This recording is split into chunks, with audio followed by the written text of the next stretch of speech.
We are live.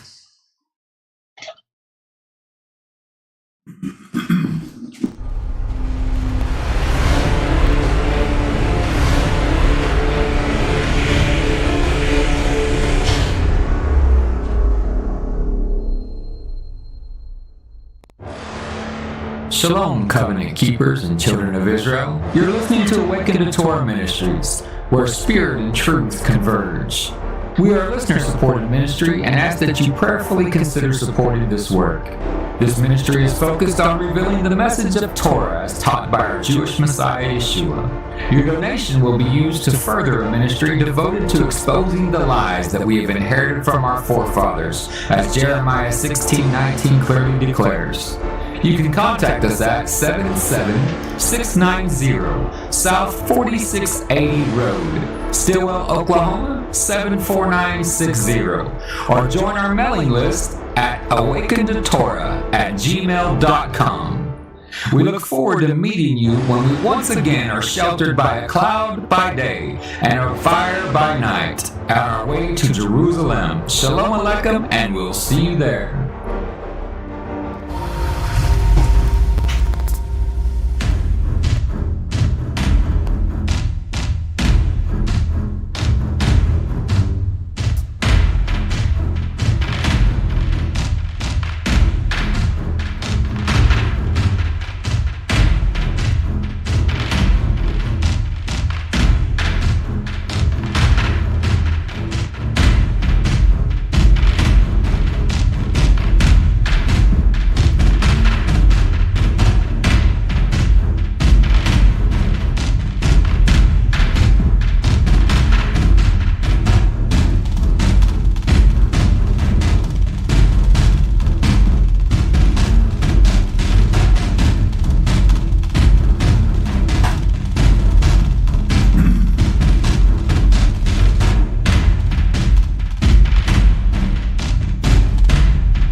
Okay, I'm not sure what happened there, but evidently I hit the wrong button or something.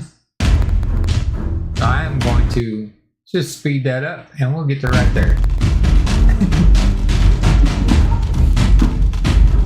Hey, there's Chris. Hey. Hey, Chris. Hey. Shalom.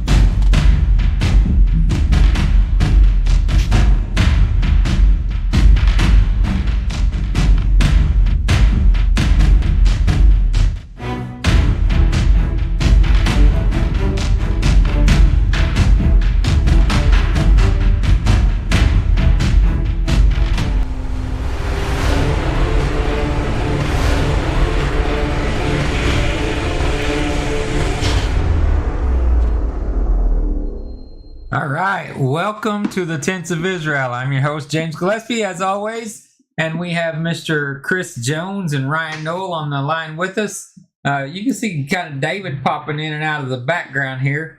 I don't know how good the camera's going to pick him up because of the way that this thing's set up now, because if your hand goes out of the space, it kind of goes away on you. So you'll see his face popping in and out. Maybe when he speaks, he'll lean in or something. But we got all four of us on here tonight, and I thought that let me pull these guys on the screen with us. But I thought tonight that we would kind of discuss community. I put a post online this week where I basically said the dream, and I posted that. A bunch of tiny houses, floor plans for tiny houses, and how it would be nice, to have some tiny houses. I said like in a suburb or something, but Daniel made the comment, because I haven't lived in a subdivision in so long. Daniel made the comment that he would like it to be at least 100 yards apart, and I'm like, yeah. I mean, I don't want a Texas suburb, where you can spit out your window and hit your neighbor. That's not what I'm talking about. But some tiny houses around the perimeter of a small acreage, and people could do that kind of stuff. I don't know that we'll go 2 hours tonight. I just thought that would be a good discussion for us to just kind of talk about. And because of everything that's going on politically in the world, if something don't take place, we might be forced into those types of scenarios. And maybe that's really the only way it'll work, is if we are forced into those types of scenarios. So, the way it was when we walked out of Egypt, and I thought about, reading a bunch of scripture about that. But most people that listen to the Tents of Israel, they remember that because the story of Egypt, because we tell that to our children every year.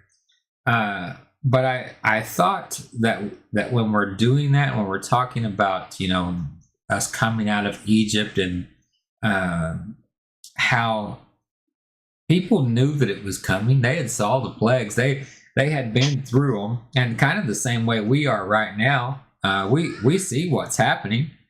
We see the world falling apart around us. We see the weather patterns. We see, Yahweh starting some form of judgment on the earth right now.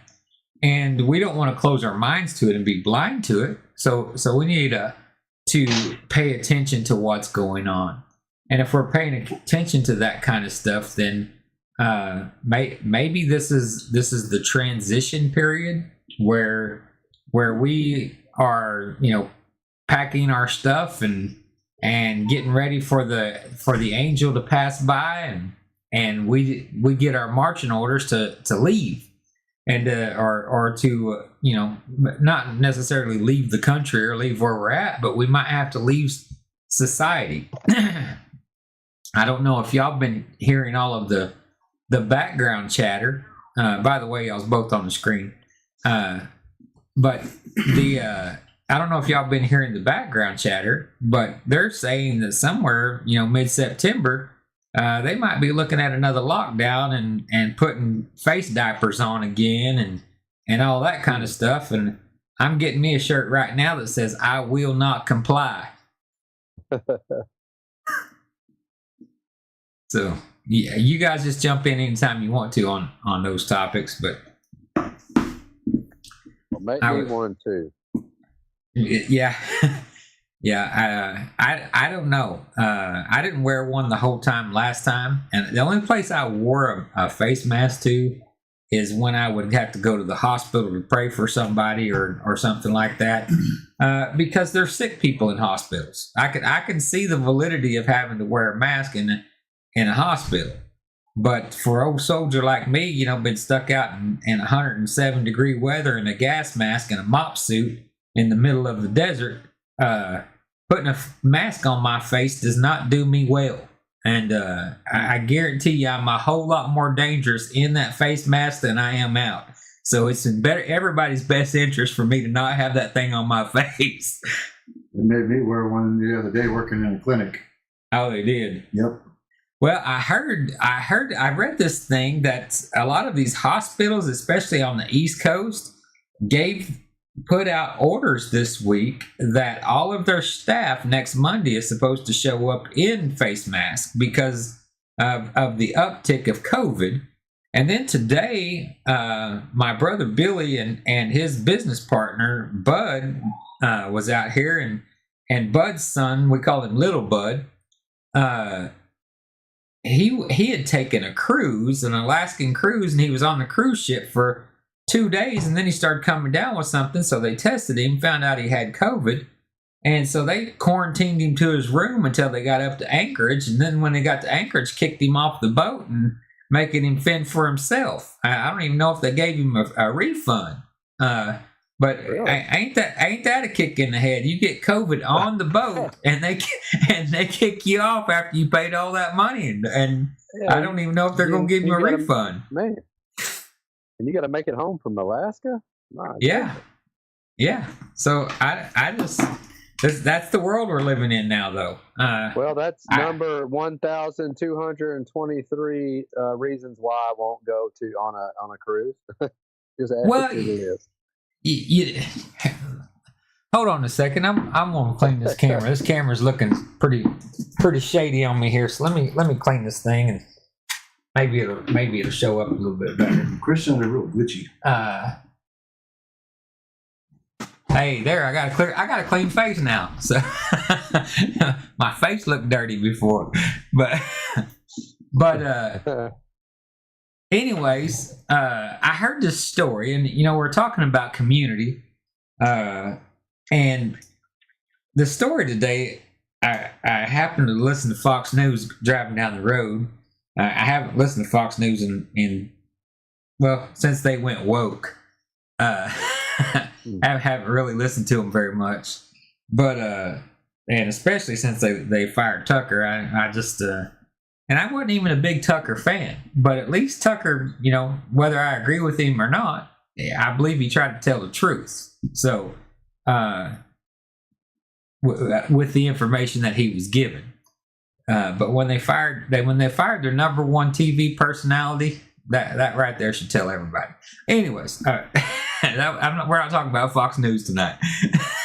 But I was listening to Fox News, and there was this story. No, it wasn't. It wasn't Fox News. It was a morning radio show this morning.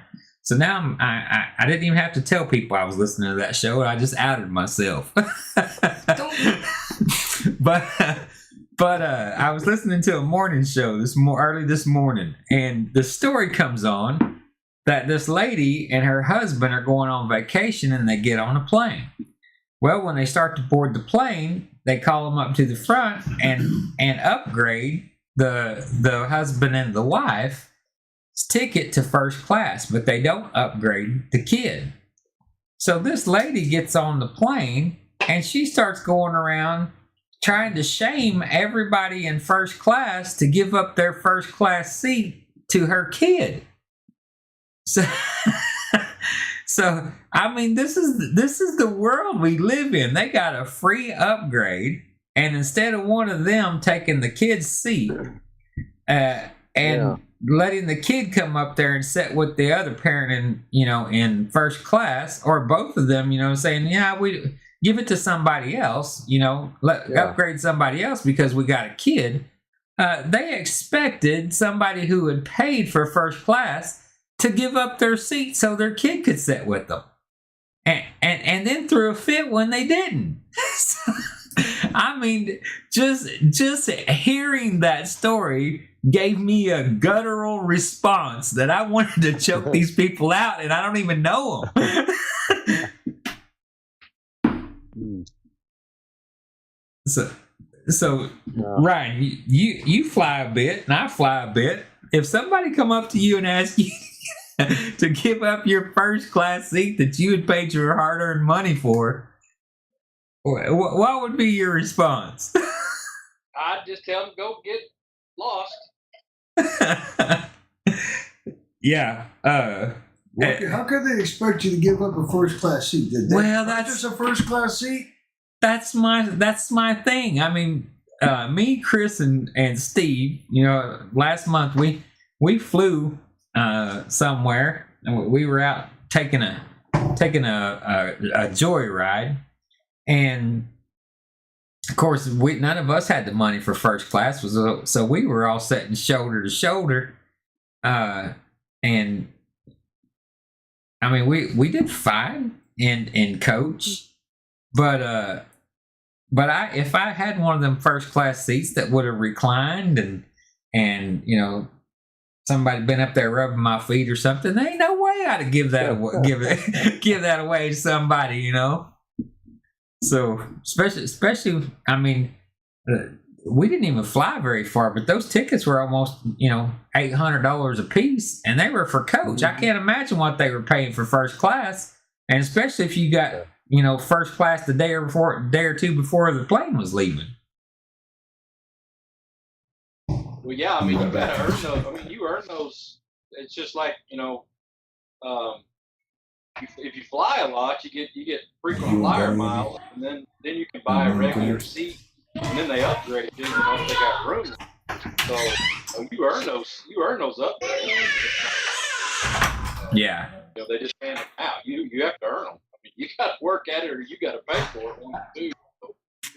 Yeah. To give it up, I mean, unless it's just a really good reason. Well, the reason I brought that story up was because we've been talking about community and what it might look like if we lived in a kibbutz or something along those lines as a community, but the self-entitlement of a lot of these people. And could you imagine living in a community with somebody who had that mentality of self-entitlement, like you saw right there?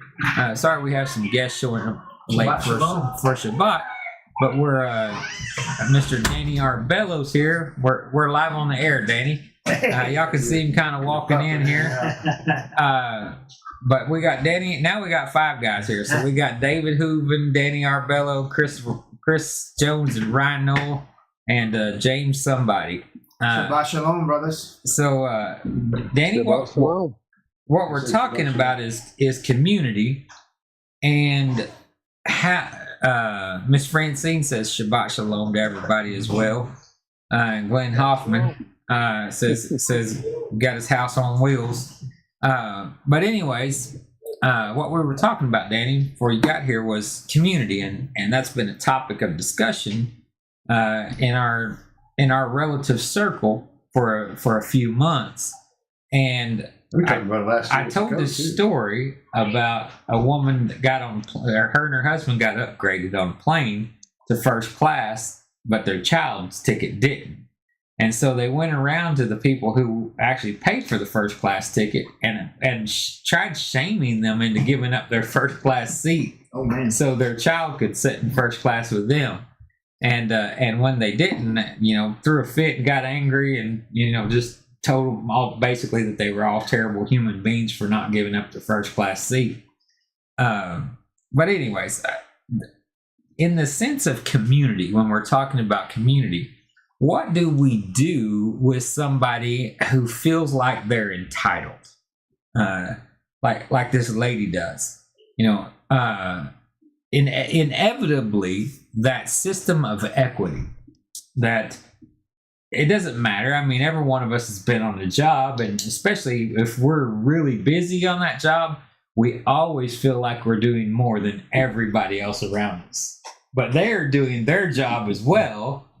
And they feel like they're doing more than you're doing because all you can see and all you can focus on is what you're doing. So that sense of equity is going to be a real problem in any community, especially when it takes labor to make that community work. So when asking Chris and Ryan there, if just I mean, let's put on our imagination station caps and imagine that we're all living in community with each other, and we've got through the honeymoon stage, and some of that honeymoon stage is going to last about 2 weeks, and others going to last about 2 months. but most people's going to be totally out of that honeymoon stage around month 6. They're not going to be able to fake it anymore. They're not going to be able to fake it to make it anymore. And when you're forced to live in community with somebody who feels like they're entitled or has that sense of equity, where they feel like they're doing more, so they should be gaining more than other people in the community, how do we address that? I'll just kick it over to you two. Well, I guess there has to be, the sense of somebody's always going to do more. So I guess there's got to be a level of, or lack of participation, I guess. You would see that somebody drops below this level, then they definitely need to be spoken to, and expectations need to be laid out properly for each individual. I mean, obviously, not everybody can do as much as James does or Ryan does or Chris does, and each individual's strengths and weaknesses are going to play to that. But I guess we just have to be mindful as well that as strengths and weaknesses, kind of dictate your role within a community, that one strength might seem like they're doing more maybe physically than another strength because they're not quite as physical, but there may be a mental aspect, just some sort of job or service to the community that requires, just more mental focus and less physical output. So we got to find a way to measure, like a mental job over a physical job and make sure the physical person doesn't feel overworked, and yet while still allowing the person who does the mental work to realize that they're significant as well.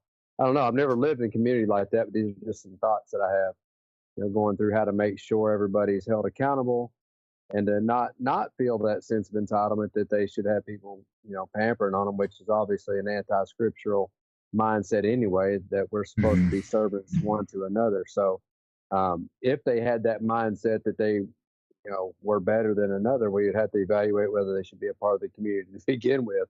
So maybe a pre-screening before we develop that. But no, it's just a few thoughts. What do you think, Ryan? Well, I think going into the community, you're going to have to set some guidelines. Probably everybody's going to have to go through some sort of abilities test. Just like you said, Chris, some are more physical, some are more mental.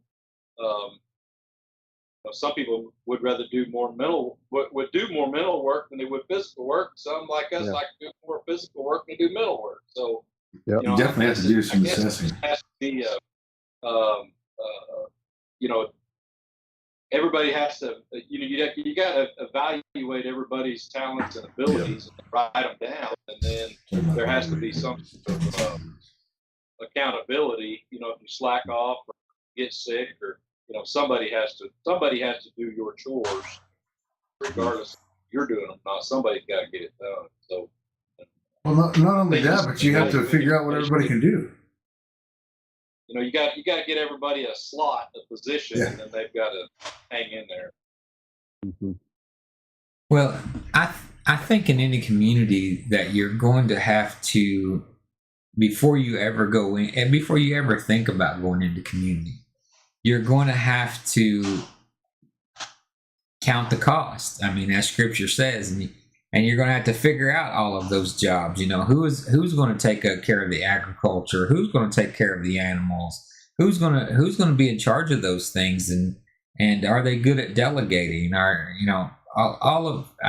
little job that needs to be done in the community. Who's maintaining the roads? Who's making sure people aren't pooping in their front yard and not burying it? I mean, who's doing all that stuff? And all of those jobs are going to have to be assigned. I know for me, I like doing construction. So, what would you be capable of? That's the thing. When in a community setting, they might want me to be the toilet cleaner, and I should be fine with that. If I'm having to clean the outhouses, that's what's assigned to me, then that's my job, and I need to be content in doing that job, and I believe that I personally would. I don't care what I do. I think that's the core thing, is that those jobs have to be assigned to somebody. And let's say they were vetted, they were properly vetted, then they made their way into the community, and when they get into the community, what we thought they were turns out to not to be what they are. so they get assigned a job, and maybe they don't like that job too much, so they slack on that job. So then the community is going to have to come around and make the hard choice. Does that person need to remain in the community? And that's where things become difficult, because when somebody's assigned a job, that job is theirs, and the whole community, because it would be the reason they would be assigned that job is because the community needs that job to be done. And if that job isn't done, then the whole community suffers. So the whole community is going to know, hey, James ain't cleaning the toilets. There's no toilet paper in there, and that outhouse smells like an outhouse. So, so they're going to know I'm not doing my job. So now you're going to have some leadership, and that leadership's going to have to come to James first and go, hey, the outhouse is smelling like an outhouse, and we need to make sure that there's paper in there. And if I, kick back or don't want to do the job, give me something else to do. That kind of attitude was something, because I think it's beneath me or demeaning to me. Then the community's going to have to come around and evaluate me again. And if that evaluation says, hey, if you can't clean outhouses, you can't be the Nasi. You can't be the leader of the community if you can't clean the outhouse.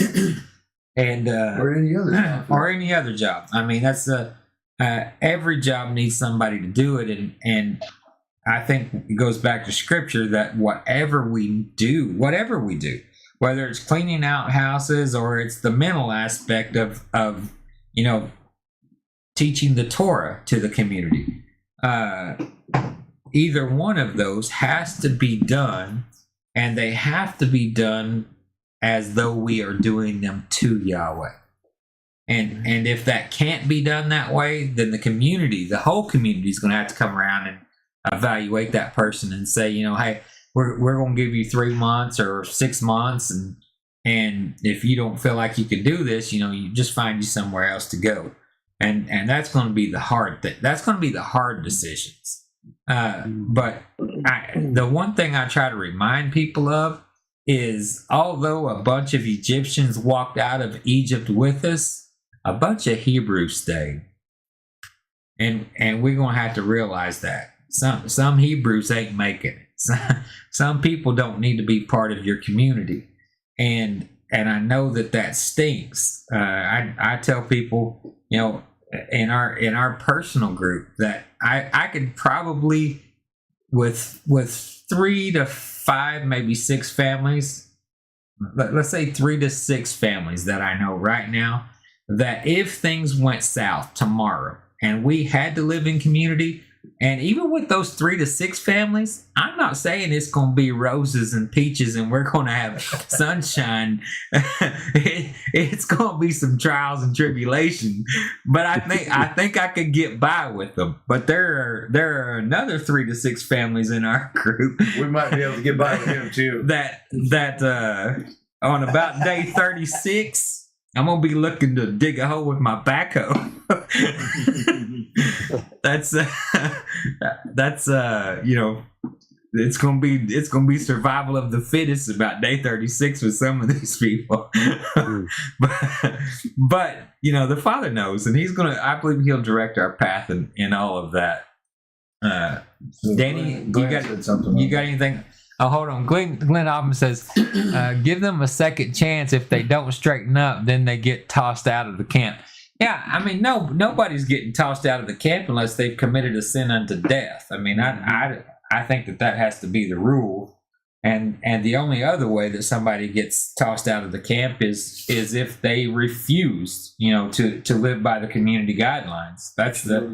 Then they're making those choices. You're not making those choices. They're making them choices for themselves. They have that rebellious spirit. Danny Arbella's in the office with us, but he can't hear anything Ryan or Chris is saying. So I'm kind of, that's why I'm talking so much in between, so I can kind of say what you guys said and let him know what you were talking about as well. But Danny, you got any thoughts on that? Well, from my experience, being in the military, we always we didn't get a choice of what 68 guys are assigned to us, did we? But with my guys, what I did was I told everybody up front, hey, this is what's going on, so that way there's no surprises. This is what's going on. These are the rules and regs. This is what you must do. But I also cycled them through. Sure. So if someone was assigned, the pooper, the toilets, what we did was, hey, you have the toilets for 2 days. You do 2 days. You do 2 days. just to try and make it easier. But I also know that Scripture tells us to be inside the camp. You got to follow the rules and regs. You got to follow. You got to follow them, and if you don't follow them, you're gonna go. You're gonna go before the brothers, i.e., council, and they're gonna decide what to do with it. Well, I'm just going to ask you four guys a genuine question. Don't you find that that's one of the biggest problems in the Messianic movement? Is every time you start talking about rules, everybody's like, "Well, why does there have to be rules?" I don't understand that. We're because supposed the Father's about order. We're supposed to be Torah observant. Yeah, the Isn't Father's Torah about rules? Yeah, that's what it's about. But you want to be in the kingdom, follow these rules. If not, goodbye. Exactly. You know what I mean, the Father's very clear. Exactly. Rules are there for a reason. If you can't follow the rules, then what's the point of being there? But the thing is when we get together as a group, everybody's like, well, why do we have who sets the rules, and why do we have to follow their rules, and why is it this and why is it that? So they want to make up their own rules. They want to live a loose life without standards. I think if you come to the table with that, then you already know. If somebody comes to the table with that, you already know they're not going to work out. I mean, because they don't want to. That's a good point. I think there has to be rules from the get-go. Absolutely. That's just my opinion. I think they need to be made very clear. Yep.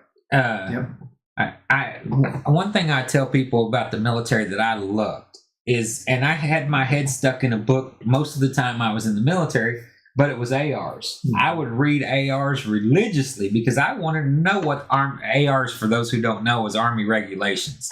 So I would read those Army regulations so I could quote them like scripture verbatim.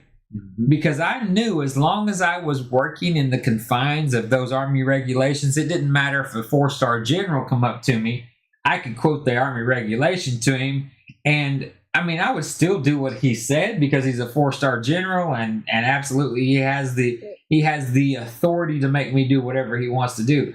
But I would remind him of the AR regulation as well.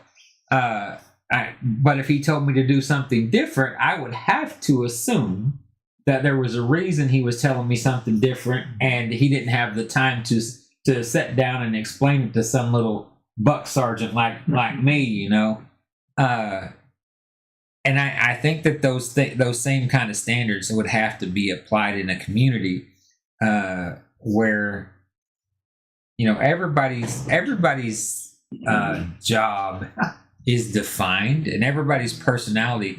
I mean, like I can tell you from personal experience, dealing with a brother whom I still pray for every day. Dealing with a brother that I was trying to start a community with, it does hurt. It does hurt when it doesn't work out. It hurts. Sure. And you know, you give them chances. You pray for them. You give them chances. You come to the brother. You talk to the brother. Sometimes it just doesn't work out. You know, and if you, I think what I didn't see is, like you said in the beginning, they when, you know, I set the rules out, hey, these are the rules, this is what we got to do to make this work, I was getting those questions, and I didn't see that. I guess I didn't want to see it in the beginning because I wanted to start a community with this brother. Yeah. And it just didn't work out, you know, but it's just something I dealt with. And like you said, it just, you know, if it doesn't work out, then you just have to be upfront with the brother and say, hey, this isn't working out. Well, don't you guys, Chris and Ryan, don't you think that when you're talking about community, somebody's got the dogs barking in the background if you can hear them. We got one watchdog out there, so somebody probably came in the door. So sorry about the barking. But anyways, if in that initial evaluation, when somebody wanting to join the community or join the group, I go back to that military mindset. If the rules are established at the beginning and they're taught diligently to somebody who's wanting to join the community, because I know as a sergeant who was in charge of training That was my number one job. I gave you a smart book on day one, and we're going to hammer that in on you because everything you need to know is in that smart book. Your socks go here, your buckle goes here, your BDUs go here. I mean, everything had a place in the order, and all that's in your smart book. I mean, I remember from my basic training, my first general order, I will guard my post and everything within the limits of my post until properly relieved. That's your first general order in the smart book. That was 30 some years ago. So if we hammer those rules in on the people wanting to join, and I think that's what Yahweh did with the Torah. When we stood at the mountain, there was some punishment for those who did not want to abide by his rules. Mm-hmm. So there needs to be consequences as well,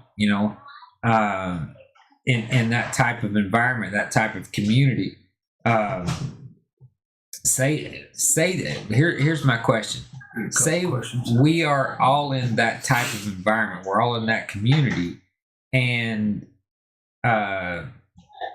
we are dissidents from society, and we're being looked for, and we're being hunted, and you got somebody who's afraid of the dark, but we know that light discipline is a major thing at nighttime, and they keep turning on a flashlight at nighttime. What do we do with that person? Take the batteries. Well, I mean, what else can you do? You tell them. You point out the rules. Hold their hand. I'm sure it'd be good to have them written down too, and say, "Hey, this is what's supposed to happen. You're not doing that." Well, because you're putting everyone in danger. I know you've been to combat as well, Danny, and I tell people this: before I let you get 68 people killed, we're gonna push you outside the camp. You're gonna be the one getting friendly fire. Yep. So the other 67 don't have to die today, and that's a hard mentality. That's a hard mentality to have. But for those who are talking about community, can we make those hard decisions? And do you guys think? Now, let's just say everything went south tomorrow. We woke up and there was national defense messages on our phone and on our internet saying that we're going into martial law and you're going to show up and take this shot or you're going to get your head cut off. Let's throw that hypothetical scenario out there. We know that the majority of the people in our environment are not going to want to do that. But what do we do with them when they don't want to do what we have to do as well? I'll ask that to Ryan first, and then Chris, you jump in on it. Yeah, I mean they're going to have to be given if they don't want to do it, you put them on probation. If it still doesn't work, then I guess you refund them their money and escort them out the door. I don't know what else. I don't know what else. I don't know what else you can do for those folks. But you got, going into it, everybody needs to have that same mentality. We're going to provide you safety, security, and you need to work and do your part. Mm-hmm. If you don't, I mean, you got to go defend, fend for yourself, I guess. Well, it's not just people though either. It's their children you got to think about as well. You know what I mean? Because kids can get you killed just as quickly as a person. A full-grown human being. That's why there has to be rules across the board. There has to be rules across the board. There has to be. You won't survive if there isn't. There has to be rules for my wife. I got one of the youngest kids here, Kayam, and that boy is all boy.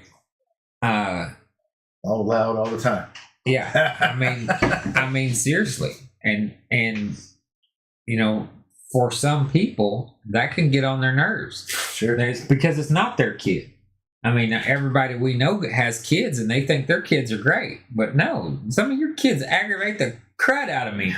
But my kid can be doing the same thing and it doesn't bother me a bit because it's my kid. Yeah. And we're gonna have to understand that in a community setting as well, you know. Chris's kids are the only ones that are perfect. Oh yeah. Oh, yeah. Absolutely. Go ahead, Chris. That's it. I thought you were talking about mine inadvertently, James. I just kidding. Well, I don't know, man. well, You know, Even we he start knows. talking- It would have to be something where all of us as adults, we all at that point like really have to start looking out for each other's families and each other's kids. If my kid's outside doing something they ain't supposed to be doing, then I'm like, hey, if you're out there, if Brother Gillespie's out there, hey, you need to straighten out my kid. You need to do it. That's And- the way and we I are can't- around here. Yeah, and what I'm saying is, when you're in a community like that, like I can't catch feelings because you disciplined my kid Exactly. trying to keep us alive. well, I can't catch feelings. I yeah, mean, exactly. There's I have to an be old, like, hey, I'm okay with that. there's you an know? old African saying that it takes the village to raise Yes, a sir. child, Yes, sir. And especially in that environment. and I really believe that. Yep. Now here's the thing. In fact, I'm going to be a little upset at you if I find out my kid was acting up and you are an adult and you didn't correct my kid. Yep. I mean, if you're in my environment, if I'm allowing you in my environment and trust you enough to be around my kids without me being 100% present, Right.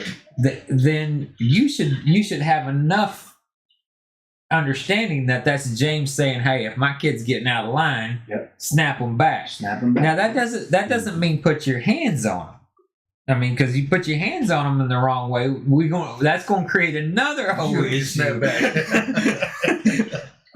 But I mean, if it comes to the point that you feel like you got to put your hands on them, that's when you say, hey, we need to go see your parents. we need to go see your mom and dad because you're not listening to me. And I'm going to tell you from James, if I ever have to bring one of your kids to you, I'm expecting you to discipline that child in a real way, not with words. Yeah. Not Because a I've already- not a timeout. Yeah, exactly. Not a timeout, because I've already done that with Yep. them. I've already corrected them verbally. I've already tried to set them straight. Trust me enough, because I'm going to trust you enough. Absolutely. If you bring one of my children to me and say, hey, I tried correcting them and that's not going to happen, we just going to go to the bathroom and I'm going to handle that business. That's how you handle it. And we're going to come back out. And then if my child tells me a different story later, me and you can have that conversation later down the road. So, but we have to have enough trust with each other that We have to know each other See, well enough exactly. to know what our rules are. See, that's why In each it's one's best to household. do it from the door, but also you have to when do you it vet from them, the beginning. you have to know that they're like-minded. Yeah. You know what I mean? Like we just what we just said here, we know I'm good with it, you're good with it, you're good with it. We know that, you know? Ryan, Well, we spend Ryan time and with Chris. each other too. So Yeah, you know. absolutely. Absolutely. All of us are learning each other, and Steve and Susie, and Mhm. I mean, there's other families as well that I'm not mentioning. But all of us have kids. We all have family around us, and I really believe this, and it's not a cliche word that I just say. The family that you're born with, you didn't get to choose them. But the family that we've surrounded ourselves with now, why would we surround ourselves with those people and tell them that they're like family to us and then not treat them like family? Mhm. I mean, seriously, how mad are you going to get, if your brother spanks one of your children when you left them in his care? Okay, now that's not saying that they're in another room or they'll be back in 20 minutes. I'm Right. saying you left for the weekend, you left your child in their care. If they had to spank them when you were gone, then why are you gonna get mad about that? Yeah. I mean, if you love them and you trust them. Now there are people that even in our community right now that I would never leave my children with, because I trust them on this level. I don't trust them on that level. That's a That's a big level. That's a whole different deal. Yeah, that's the ultimate level. Is there any of them that you trust on that level? I mean, really? There are a few that I really do trust on that level. I think some people don't discipline enough. I think others probably go overboard with discipline. Yeah. And we, I people know I'm an old soldier. I'm a disciplinarian. Okay. Now that may be a grounding, that may be a stern talking to, and that may be a spanking. We're gonna find whatever level that meets, but but discipline's going to happen when discipline needs to happen. And if somebody disciplines my children, I'm not going to get mad about that. Mm-hmm. In fact, I'm going to get more angry as if you don't. Yeah. Because that's saying your dad makes you meet this standard, but nobody else does. Mm-hmm. So your dad's standards are unrealistic. That's a good point. If like I know Chris's standards, and if his girls were staying at my house and they were doing something that I knew that their dad wouldn't let them do, even though I would probably let my kid do it. If I know he doesn't let them do it at his home, I'm keeping his standards because I know him well enough. Absolutely. I mean, that's Ryan, you. I mean, and while their kids in my home are in my home, my kids are going to live by that same standard as well. Mm-hmm. I'm not going to allow my kids to do something and get away with something in front of his children that makes him look bad when his children go back to his home. Yeah, agreed. That's part of being community. It's also teaching them not to be stumbling blocks to each other, right? And all that stuff. So. Yes. So what do you think on that, Chris? Yeah, I mean, I agree with all that. I mean, the level of trust that we do have to have one with another, and I guess it was, the fact that we've got to know each other's personality and parenting style, and we can obviously, if we're disciplining somebody else's child, it's going to be a little bit different, no matter what.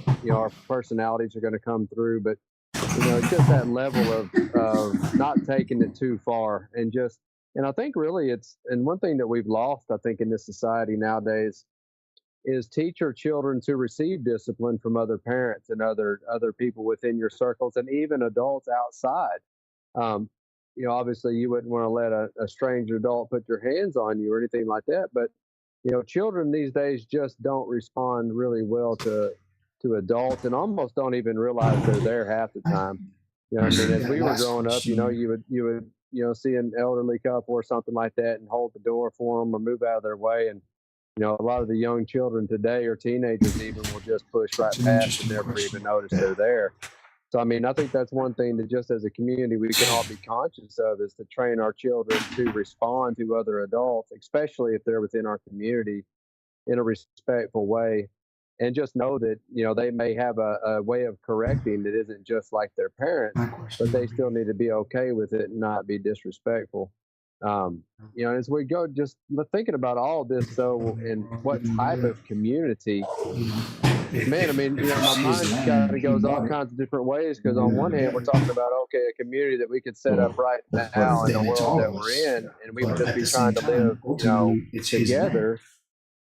But then it could be that other kind of community where we've now been forced to be separate from society. You've been forced into community. I mean, now, man, those are just two completely different things, because, when we're forced into it, now we're looking, it's going to be, more of a military mindset, and it's going to have to be guys like you and Danny who have been in the military to start setting structures and ranks, because, like you said, your life's on the line if you're flicking your flashlight past dark. I mean, really, I've got to kind of, how do we narrow this down? It's like, we don't know where we're going to be next week, and how the world's going to go, but should we plan for the peaceful community to live just as we are, and then maybe incorporate some of the training that it's going to take to be hidden secrets? So, I mean, man, there's just a lot. There's a lot to cover when it comes to how we can live together, what type of community it's going to be. Well, that's the thing we pray for, though, right? But that's the thing we pray for. We pray that we live in peace. And I'm sure everyone before World War I never thought that there would be a world war. and surely after World War One, there would never be another World War. I mean, as bad as World War One was. But then less than 30 years, we're back in, less than 20 years, we're back in another world war. And then less than 20 years later than that, 30 years later than that, we're in Korea and Vietnam. And we have all these other wars going on. And to people who have seen war, they understand that how fast things can go sideways. So planning for or hoping for the best, but planning for the worst, I think would have to be the underlying thing of any community. There's a reason we have chickens. There's a reason we're learning how to grow gardens. There's a reason that we're looking at building tilapia tanks and all of that kind of stuff, because we see the writing on the wall. We see what's going on around us, and people are feeling more and more angst towards that. Feeling more and more. What would be the word?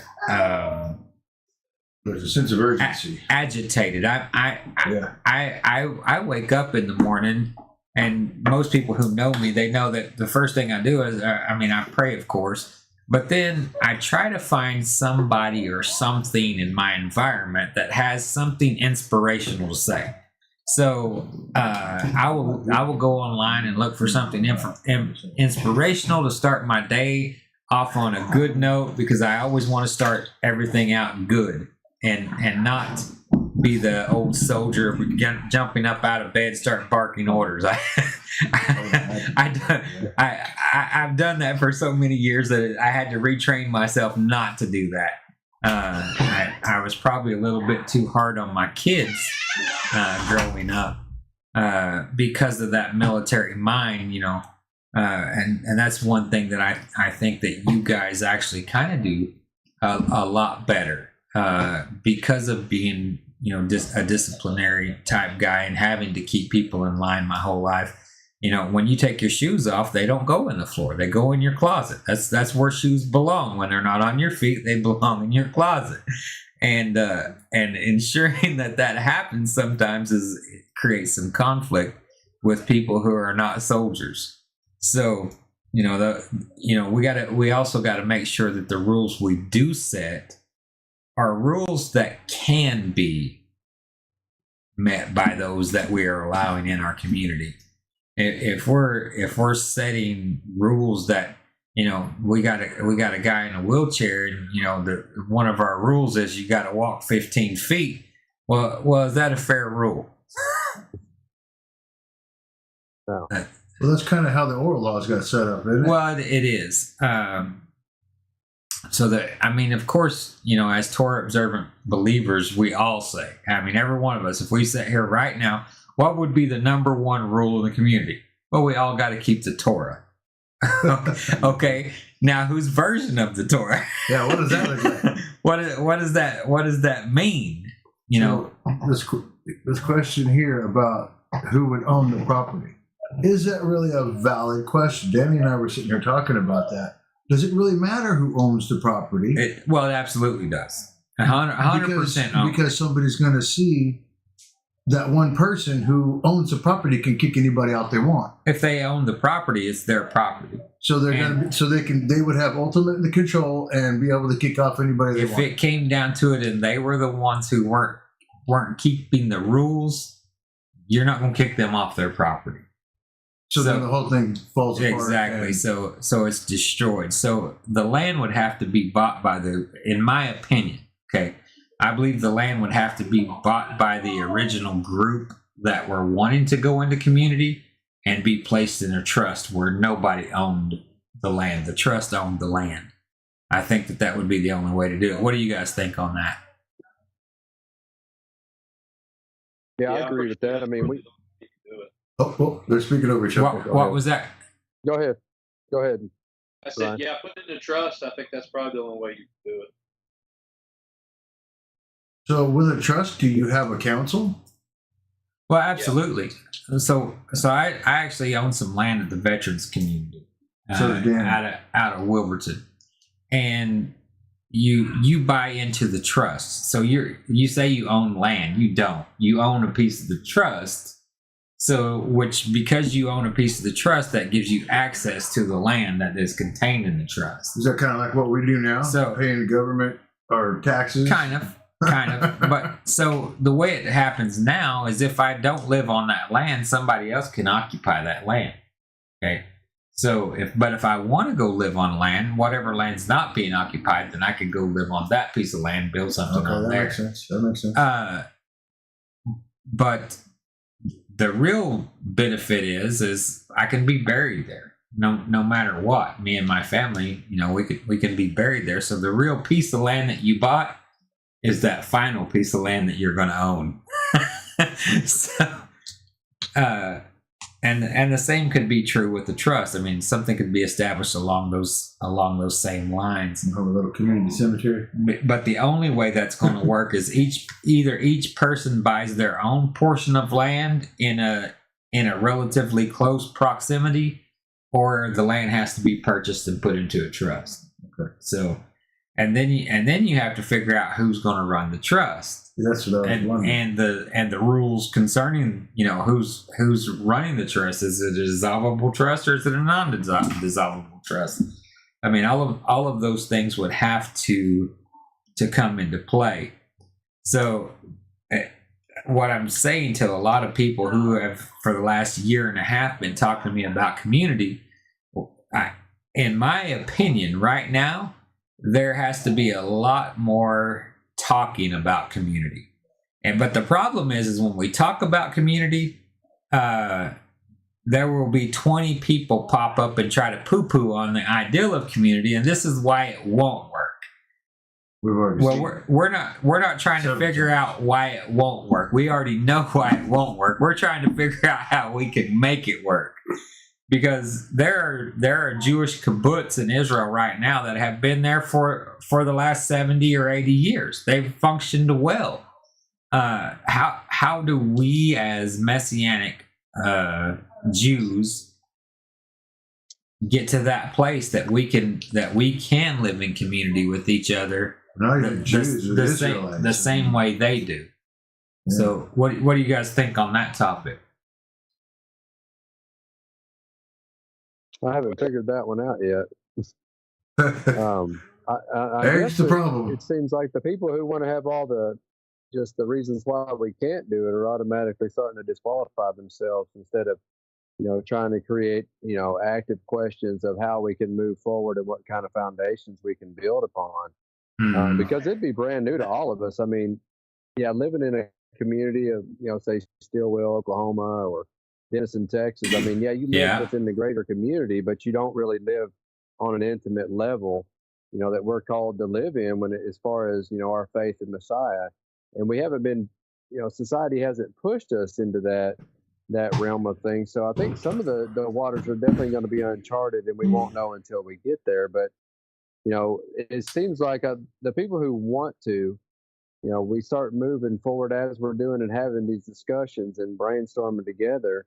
And I guess as far as if we do get a property together, like you were just talking about how it would be put in a trust, that, we've got to be thinking in generations now, because, whatever land that I live on would be left as an inheritance, to your children. So we're actually supposed to leave mindset.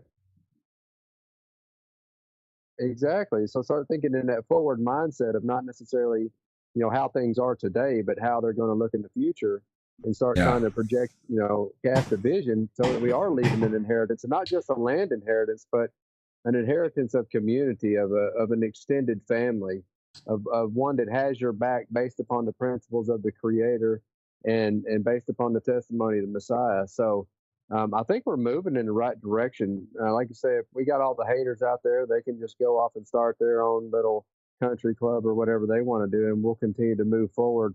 And when things start getting real, we'll already have all the hard questions, or a lot of them, answered, and be able to transition into that with a mindset of, to the future, because there's going to be a different age that's coming upon us.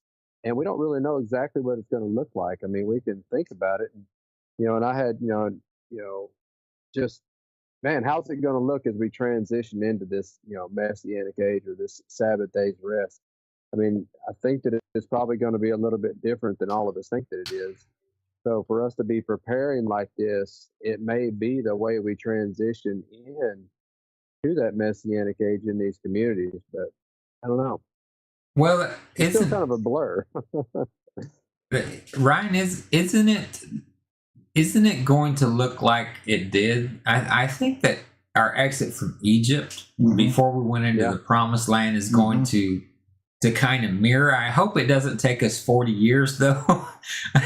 I really hope it don't take us 40 years. But we're a little more dispersed. But it might take us 80 because I think we're a whole lot worse off than them. But we're a whole lot more dispersed as well. So, but there's a lot of grumbling going on. Well, that's the thing. When we actually do separate ourselves from society, when we feel the Father going, okay, it's time, separate yourself from society. I mean, seriously. I mean, if they start making laws that I can't worship God, or I can't keep the Torah, or I can't do this, and that's the point that I have, or that I have to, as a rabbi, I have to allow a homosexual behind my pulpit. I can't do that. I mean, I just, that's something I can't do. I know that other people have, other religions and denominations, and even Judaism now is kind of embracing that. There are things that are against the Torah that I always say that there's a road too far. And some of those roads that our feet are being put on right now is almost one of those roads too far. Right. So when does it come to the point that I just have to say no, that I'm not going to do that? If I have to live in the woods in a cave, like John the Baptist eating locusts and wild honey, that's what I'm going to do, because I can't live by I can't live murdering unborn children and having homosexuals teach me how to keep the Torah. I can't do that. I mean, that's the I always go. I think about that movie Fiddler on the Roof. How far can you bend before you break? And that's the question I have to ask myself all the time. How far do I bend before I break? I think we're gonna all move. Somebody, Miss Mahala said y'all can come wander around her mountain for 40 years. I even have a creek that you can split. Yeah. But I won't have to hit a rock there, will I? There's already a creek going. What about? But I think we're all going to move to Ryan's. Ryan's has a little bit of land over there, and we're gonna make that our test place, and I'll get kicked off of it first. then we'll move to Chris's, and then we'll move to James's. We gotta move to Hobbs's first. Oh, we gotta go to the Hobbs's first, I guess. So we're just gonna make our rounds, trying to make community through each person's piece of property. And it may be that we all have different properties that we all converge on when the Great Exodus happens. Yeah. Well, who knows? We don't know what it's going to look like. I just think that there's a reason that the Father is putting all of this in everybody's spirit right now, and has been for the last year or two. There's a reason why everybody's converging here to the center of the United States. That much I know for sure. I don't know.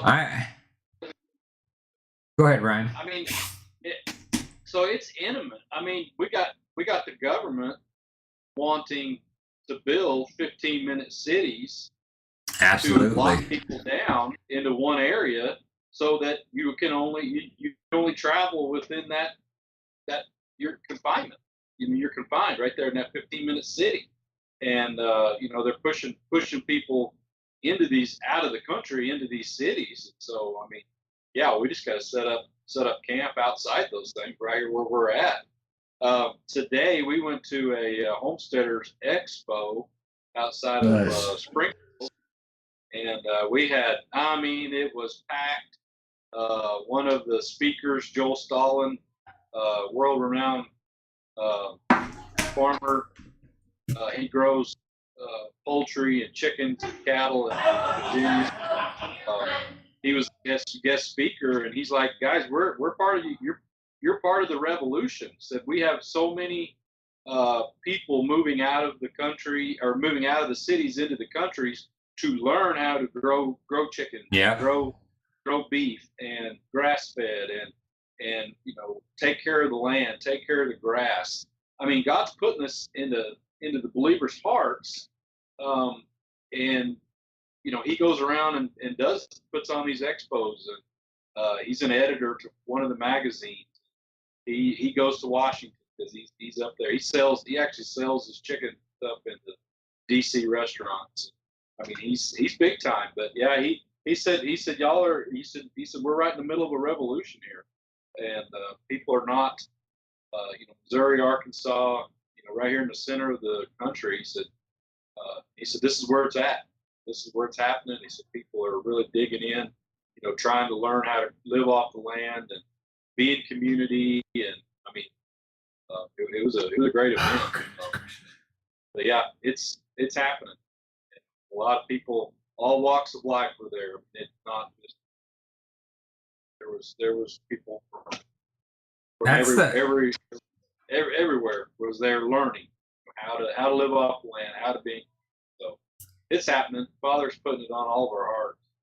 Well, that's the crazy thing, and what I see is, in our community, we call ourselves Torah observant community, but I also am a part of another community, which is a patriot community.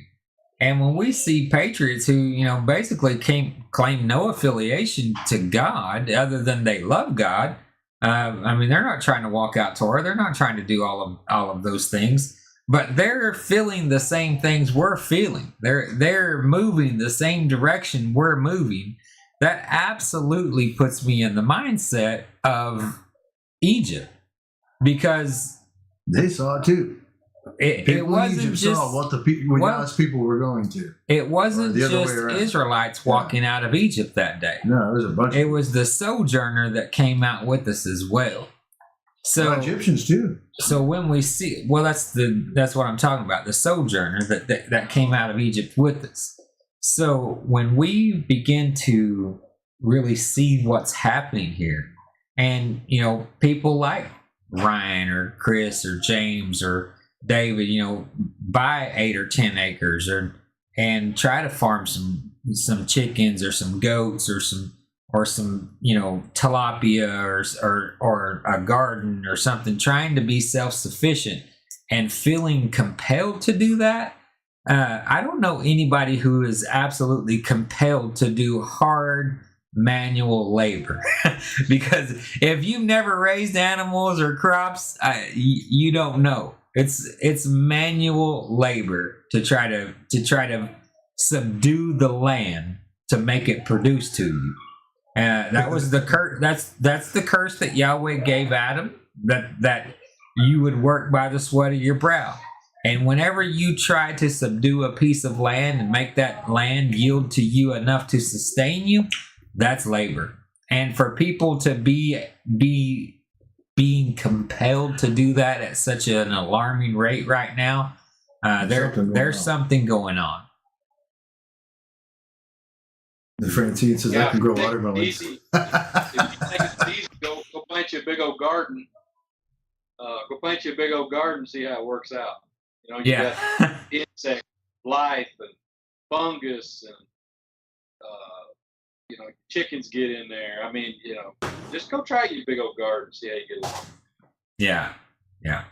I know Miss Jones. She gardens there at her place, and there's all kinds of different techniques to gardening.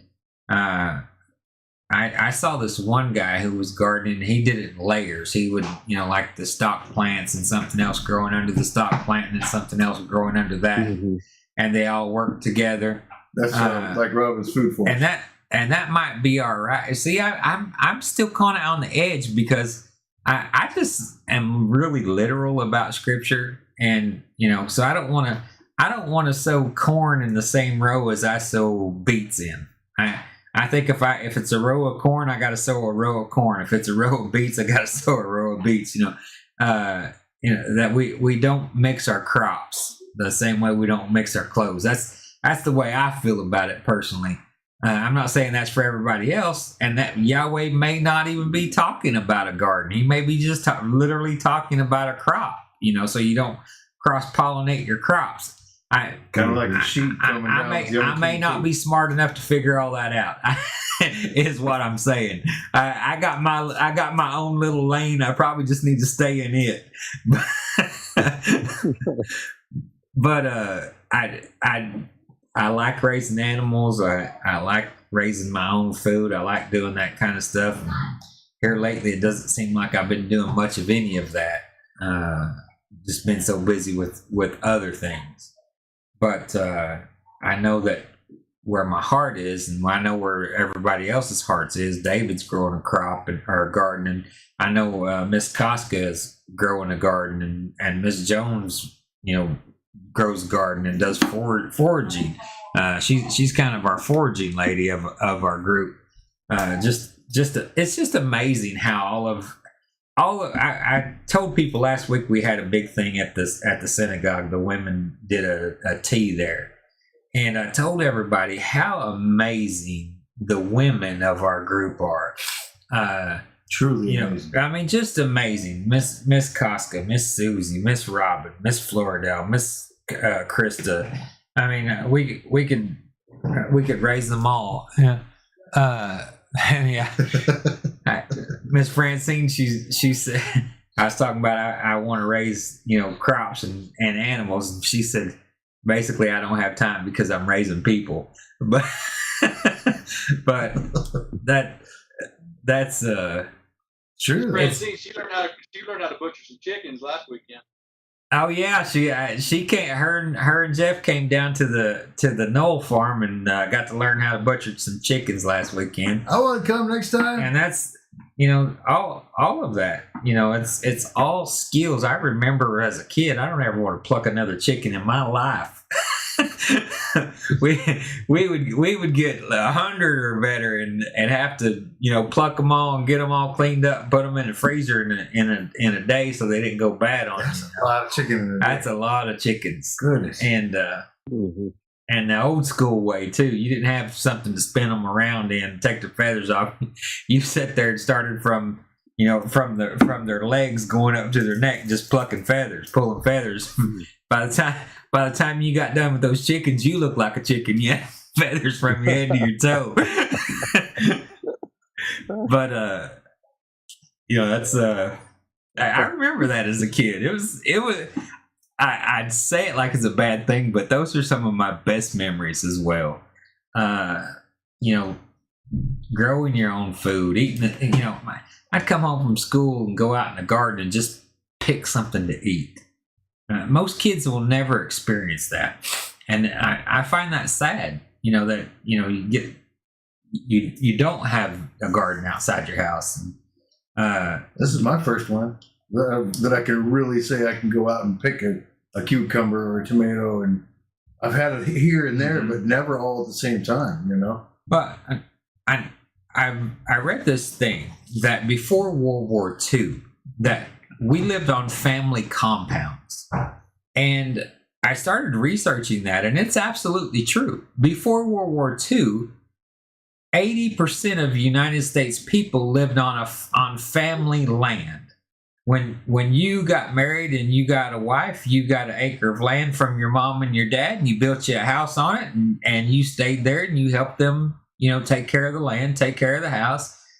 Because when they passed on, all that land was going to be yours, and you were going to have to take care of it and subdue it, and your kids and their kids. And this is what America was about until World War II. And then after World War II, people were taught that you didn't have to take care of mom and dad anymore.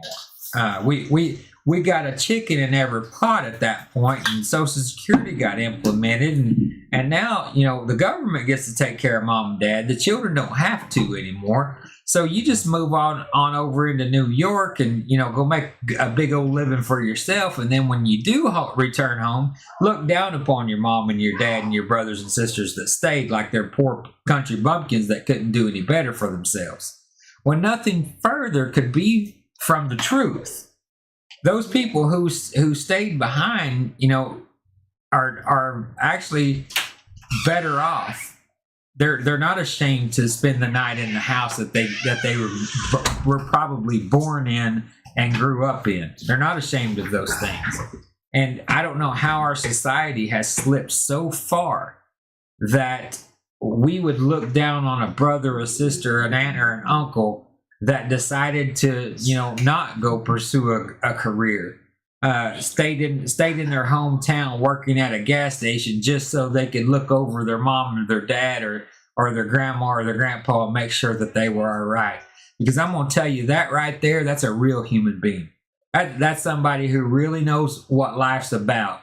The person going out, providing for themselves, buying the new Mercedes. And I'm going to tell you, I'm just going to be honest with you. I used to be that guy. I had to have the nicest nice, and I had to do because I grew up poor, and I wasn't ever going to be poor again. Used to be. Now I'm back being poor, and I love it. I just still want that. It's just what it is. I love. I say I'm poor. I'm not poor. That's not true. I am all right. We do all right. If the toaster blows up, I can go get a new toaster. So I'm not poor. I grew up, if the toaster blew up, you'd have to work for a year and a half, and then you might get a new toaster. But so definitely not poor, but at the same time, understanding that money has a purpose, and that purpose is not to rule your life. And what we're talking here about community. Whether that community is a bunch of people, this little town I live in, Stillwell, I love this community because most of the people here are just good, honest, hardworking people. And I guarantee you, if I was driving down the road tonight and I had a flat tire, 90% of the houses that I could walk up to would say, "Hey, can I give you a ride into town? Can I help you go fix your flat?" I mean, because that's the community that I live in. I know that that's the community that Ryan lives in because we need each other. They'll pull over and help you if you break down. Yeah, if you break down, it won't be 15 minutes till somebody's going to pull over. Hey, you all right? That's the communities that we need to live in. And when people come here from places like California and New York and Virginia and places like that where people have so hardened their hearts because they're chasing that dollar, and they experience somebody they don't know willing to give of themselves, asking nothing in return. That's why they want to move here. That's why you can't buy a piece of property in Oklahoma or Texas or Missouri or Arkansas anymore. I mean, when I was growing up, you could buy prime land here for $250 an acre. Now, if you can buy land for under $10,000 an acre, you better snatch it up. You better get to the bank and snatch that up before somebody else does. I mean, it's just that's the way things have changed because people from these cities that especially are Democratic run. They've run them in the toilet. You got people using drug needles and leaving them in the street, pooping in the street in front of your children. I mean, you see these things in these liberal cities every day, and so people who have some morals about them, even if they don't agree with us politically, they don't want their kids growing up in that. So then they move to rural areas like, where we live, and they start ruining it for us as well. So if you're that type of person, stay where you're at. We don't want you. We've got enough of you now. We're trying to get rid of you. But if you're a genuine good person and you just want to be around good people, we love you. We want to welcome you, and we'll try to help you as much as we can. But come here and be part of our community. Don't come here and try to make us part of yours. That's the rules. I just set the rules for this community, didn't I? Yeah, just try to be part of something that's already established, instead of coming in and trying to make it like where you came from. If it's like where you came from, then why did you leave? That's my point to all of that. Yeah. But this week we're going to transition to politics just for a minute, and then we'll burn rubber out of here. But something's been burning me up all week. Now this is the fourth indictment for our president. This week we've seen Rudy Giuliani perp walked. We've seen Manchin. Was it Manchin that got perp? No, not Manchin. Starts with the M. You remember his name, Ryan? Rudy, Jenna Ellis.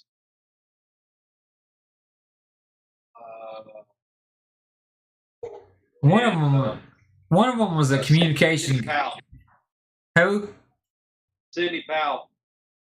Sidney Powell. There was another one that starts with the M. He got perp walked as well yesterday, or day before yesterday, and then Trump yesterday. Guys, here's the deal with that. These liberals. I mean, and I'm telling you, and I know people get mad at me, but this is honestly the way I feel. They are going to have to be, I don't care. You keep getting in my face, and Ryan would say this, and Chris would say this, and David would say it, and Danny would say it. You keep getting in my face. As much as I don't want to hit you, eventually I'm gonna knock you out. Because I'm just not going to take it very long. And every one of these men you're looking at here on the screen tonight, they'll do the same. And that's the way I feel about Trump right now. These people have been going after him and going after him and going after him. If he becomes president in 2024, like I believe he will, I hope he spends the first 6 months or a year just going after these people. I mean, knocking them out, putting them in prison. I mean, hanging them in a public square for being traitors. I genuinely hope that's what happens, because we're going to have to send a message to that side that if you want to play these games, we are not going to be the statesmen when you're being the anarchist. Keep pushing. We can't do it. We just can't do it anymore. As conservatives, we always want to be the statesman.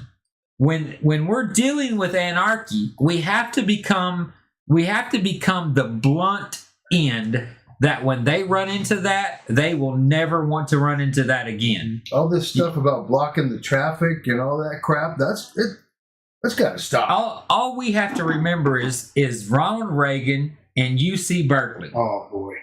Ronald Reagan and UC Berkeley. Yeah. When UC Berkeley fired up and they started all their little protests out there, Ronald Reagan said, "Get shotguns." He wasn't using rubber bullets. Yep. No. He shot them in the face with shotguns until they dispersed and went away. Mm-hmm. That's where we're going to have to get, guys. Yep. And I'm sorry to say it, but until these liberals start realizing that the majority of this country isn't where they're at. Mm-hmm. We are not activists, okay? I'm not an activist. I'm telling you, I'm not an activist. I'm a fed up patriot. That's what I am. Just don't get you kicked off exactly. Facebook. Nothing. If you leave me alone, I'm gonna leave you alone. The problem is these jokers ain't leaving us alone. And they're coming after Chris, and they're coming after Ryan, and they're coming after our children. They're coming after our children. Yep. They're putting these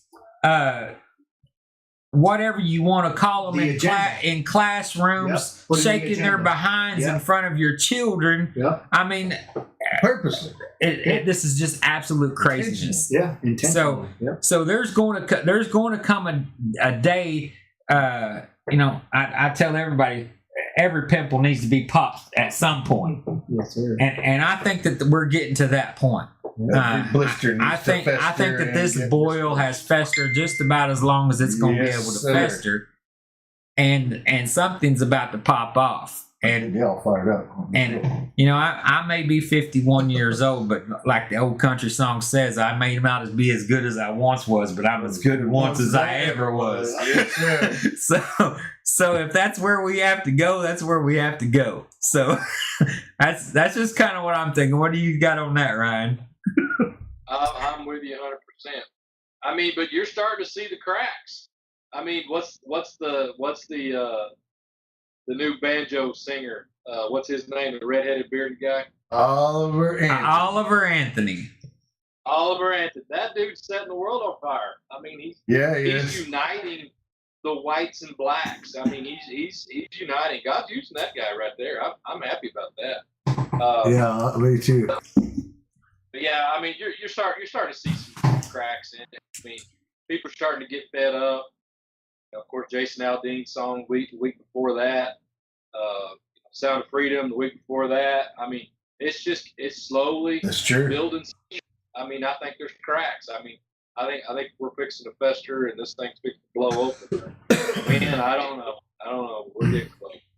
Well, the crazy thing is because I'm part of the veteran community, and Danny probably tell you the same thing.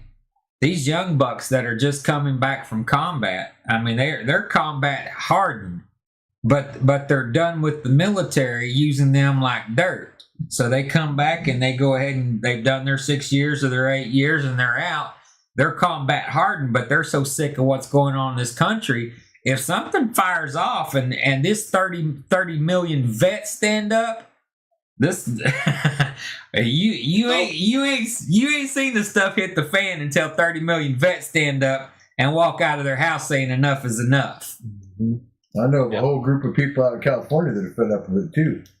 Well, that's the point. And but then I sit back as a vet and think, is this what they want? Is this what they want? Do they want to push us into open combat? I don't think they know what they want. Well, they can't even decide if they're male or female. So how would they know? Well, that's the problem. They don't. I think that they're open, and I think that they want it. I think that they want it because they think that they can use it. Like an insurrection, like they keep trying to claim January 16th was.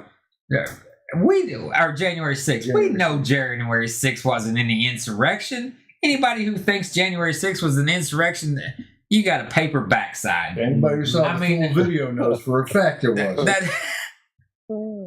That just doesn't compute when you got police officers out there moving barriers and telling you go on in there, and escorting you around inside at police escorts, inside the Capitol building. Oh, that's an insurrection. No, it ain't. It's craziness. It's part of their plan. It's part of their plan. And that's what I'm afraid is going on here as well, that they're trying to provoke all these vets and all these patriots to stand up and fight because they think that they can use excessive force and eliminate that threat. Okay. But I think when the excessive force turns on them, they're going to be in big trouble. Well, I think that they're opening up a can of worms that if they open, they won't be able to put the lid back on. Open a can of whoop ass is what they're opening. Mm-hmm. Excuse my language, but that's what's going to happen. They don't understand. The best way I heard it put is they don't understand. We got a whole bunch of rednecks that will sit in a tree to hunt a deer. What are they going to do to you? I forget the exact number, but I think it was around 200 militiamen that started the American Revolution that made us become a nation. They called them the Minutemen. Yep. For some reason my brain's escaping me, but I did a little TikTok thing on that topic at one point a couple years ago. All it's going to take is a small is something like that. Like a shot heard around the world. Well, that's what they call it, the shot heard around the world. But it was basically 200 shots, and then the next thing you know, we're in full blown war. and that's the thing right now. That's why they're trying to ban TikTok. That's why. Do y'all realize that they put TikTok on 5 different bills trying to ban it secretly, covertly? They put it on the defense bill. They put it on the appropriations funds bill, trying to ban TikTok in the United States. And these are some Republican senators as well. They're not real Republicans; they're rhinos. Embedded these things in these bills because they don't want you having an alternative view. They do not want this information. No, they want their agenda, and that's to it. continue to get out. All of the derailments that were happening, just one after the next, until you had TikTok showing them putting derailers on train tracks. Yeah, all of a sudden that stopped, huh? Yeah. So once TikTok comes out and people are proving that they're putting derailers on train tracks by waterways, oh, we haven't had another train derailed by a waterway? But now we want to ban TikTok, the place that uncovered it. All the food plants. Let's talk about all the wildfires before we get off here. Oh, yeah. All of these supposedly wildfires within the last year or two have met with the U.S. government about becoming AI cities, the first smart cities. So magically they're all burning now, and the people who live there got to move out. All those fires in California. Exactly. Every one of them. Colorado, Hawaii. Hawaii. I mean, do y'all realize that they arrested the head of FEMA in Hawaii because they were denying people food? What? Yeah. I mean, that's legitimate news right now. Oh, wow. They were denying people who were stuck there food. This is the head of FEMA. Wow. So the U.S. military steps in, and did they arrest him or shoot his plane down? Ryan, do you remember which one it was? I heard he got shot. I heard there was a gunfight and they shot him. He said he heard he got shot. Yeah. So I can't remember which one it was, but I know that they arrested a group of FEMA people, but I thought one of them got shot, and it may have been the head guy that got shot during that process. Huh. But people are sick of it. I mean, people are legitimately sick of this kind of stuff. When you have the mayor of that city, denying people food and the community is in his face, telling them, what a piece of human excrement he is, and he's like, well, we can have a civil conversation, or I can leave right now. You'd be leaving all right, but you'd be leaving unconscious. Yeah. I just can't believe he did that to his own people. Yeah, I mean, and that's what these people are doing. Yeah, a bunch of videos coming out now, and they're talking about, no, it's not 500 people, it's not 1,000 people. They're saying that it could be in the thousands of people, 2,000 to 3,000 people who died there that are still missing. But it's only 111. Yeah, but our news is telling us, there's only 100 and some people that died there. Yeah. When every day they got cadaver dogs running around and they're looking for bones and all this kind of stuff. I'm telling you, whether you like him, whether you hate him, Donald Trump brought this magnifying glass to the U.S. media. Yep. And now everything they tell you, we're looking for an alternative source. Right. Because we can't listen to MSNBC, we can't listen to Fox, Nope. we can't listen to CBS, we can't listen to any of these news broadcasts anymore because they're all parroting the same 5 lines. Like the president said, it's all fake news. It is. It's Fake news. fake news. So is this fake news that there's 25 different states governors who have sent troops to the border? Here's Is that a truth or is that fake? Do you know anything about that, Ryan? Oh yeah, no, that's absolutely true. That's what I thought. Oh yeah, it's that they sent them to the Texas border. To the Texas Yeah. border. Yeah. That's There was true. like six states that sent National Guard to the Texas border I heard to there's help them. 25. There may be. 25 now. There may be. I know that a bunch of them are stepping up because we got to do something about the border. Got to. Here's the thing. I don't know. I'm telling you, this maybe I'm just that much of a redneck. I don't know a racist. I have Mexican friends. I have black friends. I have white friends. Asian. I tell people I like Tom McDonald because normally he does some political stuff on his raps that I agree with. Well, today his rap was just about being white, and he was trying to define me because of the color of my skin. No, I'm not going to listen to that. I'm going to shut that off. You're not going to define me because of the color of my skin. And I would say that if I was black, Hispanic, or any other, Asian. I mean, it doesn't matter. We are human beings, number one, and that's a government ploy to try to divide us because of the color of our skin. What are they calling that? The racial divide? No, what is it? What are they calling that? I know it's race baiting personally, but what is racial division is what they try to do. It's class warfare is what it is. So number one, they try to divide you by race. If that's not good enough, now it's them uppity black people against them poor black people. It's them uppity Jews against those poor Jews. So now it's rich and poor. So even if they don't get you by the color of your skin, they'll make you turn on your own color of skin by your economic status. I mean, it's Mao. It's exactly what it is. It's Mao, the art, or Shang Tsung, whatever his name is, the art of war, divide and conquer, and that's exactly what the government is doing. And he's saying it's about the Tom McDonald song is about uniting. Well, so we might not listen to the whole song. Yeah, I didn't listen to the whole song. So somebody we're busy working. My buddy Brett in the chat says it's about uniting. I didn't listen to the whole song because it sounded to me like he was just talking about white people. And well, we were busy working. Yeah, Brett, just so you know, we weren't really paying attention. So. All of this crazy stuff that we see going on right now, though. Especially like tonight talking about community. I don't want to be in a community of 50 white guys. I hope there's some Hispanics in there and some Asians and some black guys. There better be, or they're going to be calling us racist. Otherwise, they'll say we got white supremacy going on. We got hoods back at the camp. I'll be the token Puerto Rican guy. Danny said he'd be our token Puerto Rican. He's our designated. He's our what do you call it?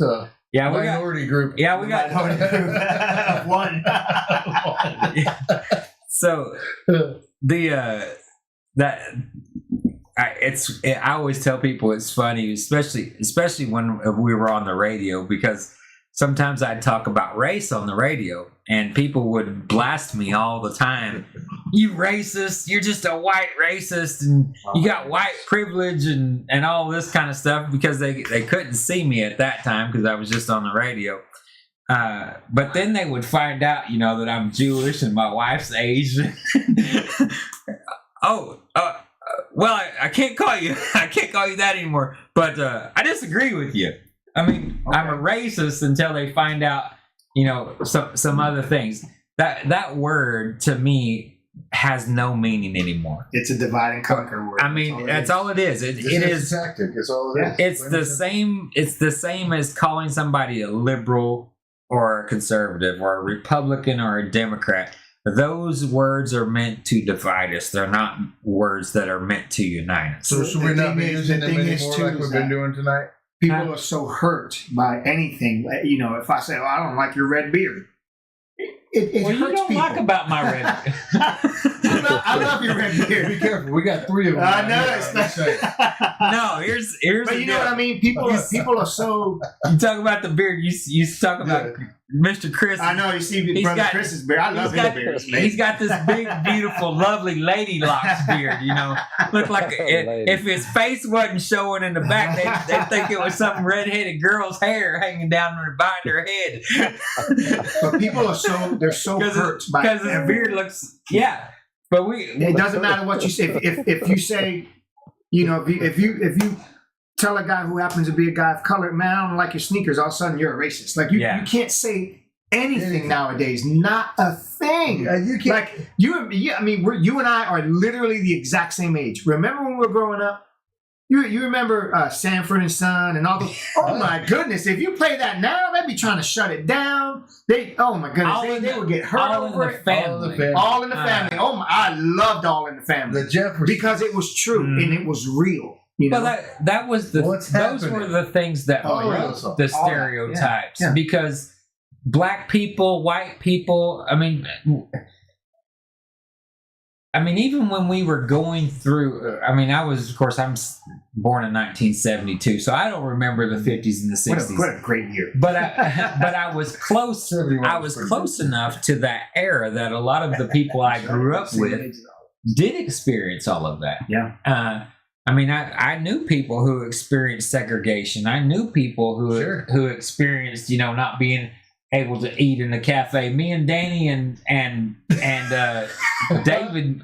I just told that story the other day. Oh my goodness! Yeah.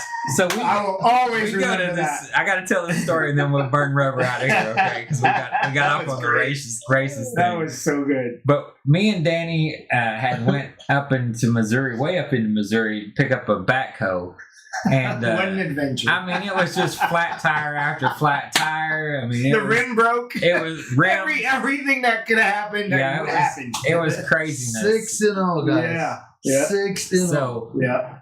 So on the way back, we had another flat tire, and we didn't, and nobody around had a tire. So we called David because we were, and it was late. We had to 3 sleep on the o'clock in highway. the morning. Yeah, we slept on the highway for a couple hours, and then David shows up, and we're hungry by that time. So we go find a tire, and then after we get a tire, we try to find something to eat. And the only place we can find, and I forget the name of the town. I don't even remember the town. I don't. But there was Nevada. That's what it was. Nevada. There was this place there called White's Grill. White guys can't speak. That was the name of it. White's Grill. Yep. But when you walked in the door, it was straight you knew that at some point that sign White's Grill had White's Only Grill on it. It was established like 1930. Because it's like 1930s. It still had the screen door on the back porch where if you were black, you'd have to go back there and get your food. Nothing but white people on the walls. Yeah, it was straight up. I felt really uncomfortable in there, thank God times have changed. The service was good. The absolutely. Was nice, but you could definitely tell, like you could feel it in the air. The building was from that era. That's what I'm talking about, not the people. We had a white guy, a Mexican, and a Jew all in there together. So, and they served us and took care of us fine. It's.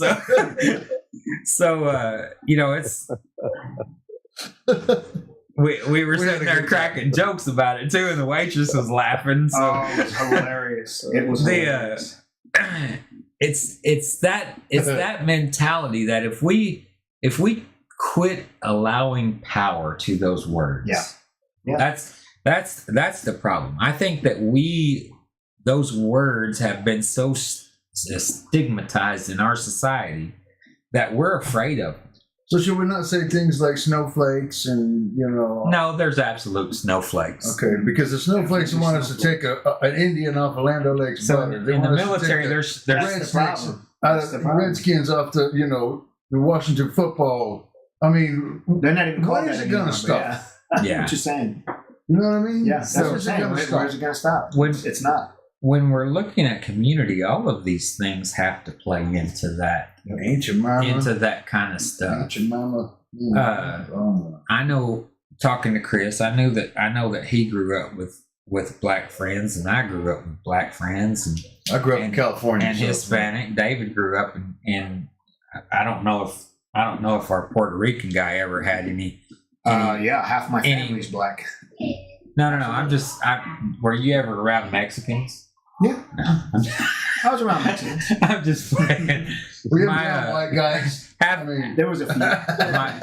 My mom married a guy that had a previous family, and they were all half Puerto Rican. So my stepbrothers and stepsisters are Puerto Rican. Oh, that's cool.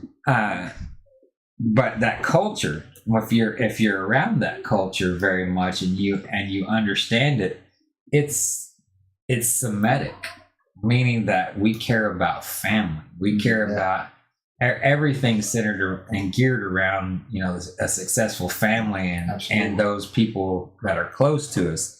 And that's what a community is. And it's not about the color of your skin. It's not about anything other than you realizing,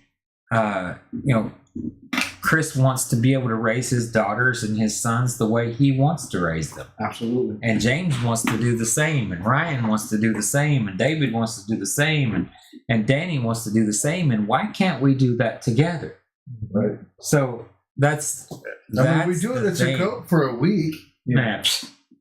But that's one thing I love about Sukkot is you can go around and visit with all the other I can wear a brothers. pink tutu for a week. Not at Sukkot. Definitely not at Sukkot. I wouldn't, but I'm saying you could fake it for a week. You could fake anything for a week. That's true. But you hit that 6 month mark and see how you're faring. Right. But if we all come into it, I mean, you don't join the military thinking everybody that you're going to serve with is from Stillwell, Oklahoma. You know that you're going to be met with. I remember, basic training. There was this black guy. He was probably 6'97". I don't know how tall he was. He's big. Yeah, big old. His hands is probably twice the size of my face. That's how big he was. And the drill sergeant going around asking everybody where they're from. And this guy's from, at that time, Gangsterland, USA, Compton, California. Oh, wow. And a black guy in Compton, California. And now he's in basic training with me, and he's about 4 times my size. I mean, seriously, you could I weighed $128 when I went to basic training. This guy was probably 380 and not fat. I mean, he was just a mountain of a man. He dwarfed you. Yeah, I look like a little tiny kid next to him. I'd like to see that. And he's in the bunk next to me. And he's talking about all this, gang life and all this kind of stuff out in California. Well, I have nothing in common with that guy, or so I thought. But over that 8-week period of time, we became the best of friends. Nice. If we go into something with the mentality that we're going to make it work, With an open mind, it can willing work. to work together. We got to let go of some of our preconceived notions and some of our preconceived plans and our preconceived ideals, because nothing can be James's way. Nothing can be Chris's way or David or Ryan's or Danny's. It has to be it has to be the collective way, our way. I don't know if y'all ever watched Star Trek, but No, never. I love the Borg. Yeah. We You must assimilate. you must assimilate. If you got to be part of the community, you got to Well, assimilate. see, and that's the thing though. Going into it, knowing that first and foremost, we answer to the Father. Absolutely. Period. Yeah. And I think if you know that, and we're all like-minded, and we're not, like you said, we're not going to agree on everything, but knowing that we focus on Him, that gives us the ability to be able to love your brothers, love their families, and be able to talk to one another in a respectful, loving manner, and Without to know getting that, all hey, butthurt about exactly, every slice hey, of we're it. in this together. We are in this together. Right. So I think that would be the most beneficial way to approach something like that if we had to be in a community together. Agreed. Because I think honestly at this point we are in a community together. We are. We absolutely are. We are. We're out there. we're not living together, but we're in a community together. When I'm gonna Spread out. give Ryan and Chris the last words here, but when we think about the political environment of the day, and what they're doing to and I want to say that before I totally turn it over to these guys. But every former president I've ever heard talked about, former President Carter, former President Reagan, former President what happened Clinton, to that? former President Obama, former President Bush. Mm-hmm. We don't hear former with Donald Trump. No. This No is matter Trump. what news Trump. media you hear it from, the majority of the time when they're referring to him, it's President Trump. Well, even when he was president, most of them didn't even say President Trump. They would just say Trump. Yeah, but now it's President Trump. So I think there's something going on in the background that is above our pay grade. I don't know what that is, but I think there's something going on in the background that's above our pay grade. And if it works out, great. And if it doesn't work out, we got patriots all over the United States that's been, Sleeper cells. well, the crazy thing is most of these guys, they don't have a shotgun and a deer rifle. They got 2 or 3 safes of guns in their home, packed full, as many as they can get in there. I mean, ammo to the hilt. That's where a lot of Americans are. I mean, especially if you go down south, Texas. They say the average home has 7 guns. Nice. In Texas. That's crazy. I don't know what you're talking about. I don't know. I only have forks and butter knives. Well, that's the thing. I don't know what kind of person would actually own a gun. I could throw a fork pretty hard. Just saying. Huh? Well, when I was in the military, I got some sticks. when I was in the military, mine all got sunk in the ship. But when I was in the military, we called one thing a gun. We called the other things weapons. Yep. So Safety devices. Safety devices. If this goes south, and I know all 5 of us guys here tonight, we're joking around playing, but I know none of us want to see things go sideways. No. We absolutely want not. everything to level out. At the same time, like you said earlier, the writing's on the wall. But we gotta hope and pray for the best, and plan for the worst, and train for the worst. Absolutely. In the military, we never thought we were going to get hit by a nuclear bomb, but we had to train for getting hit by one.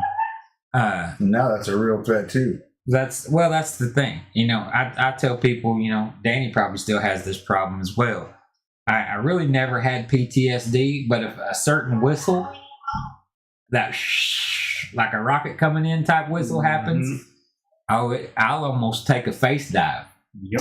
To this day. I mean, Trigger for sure. it's a trigger sound. How do y'all do with 4th of July? So those types of things we need to understand that's the environment that we're living in. And all it's going to take is somebody to strike the match by the fuse. That's right. I mean, the fuse is there, the dynamites are in place. Somebody's going to strike a match by it one of these days, and it's going to go off, and we're going to have to figure out what we're going to do to protect our families. And some of that's going to be us having to join together, because I'm going to tell you, from a soldier's perspective, I don't care how good a soldier you are, you're not going to do it on your own. Right. You can't. Chris can't do it on his own. I can't do it on my own. Ryan, Daniel, and Danny. David and Danny. They can't do it on their own. We're all going to need somebody to lean on. You got to sleep sometime. Oh, great. Now that song's in my head. Yeah, lean on me. I just heard that the other day.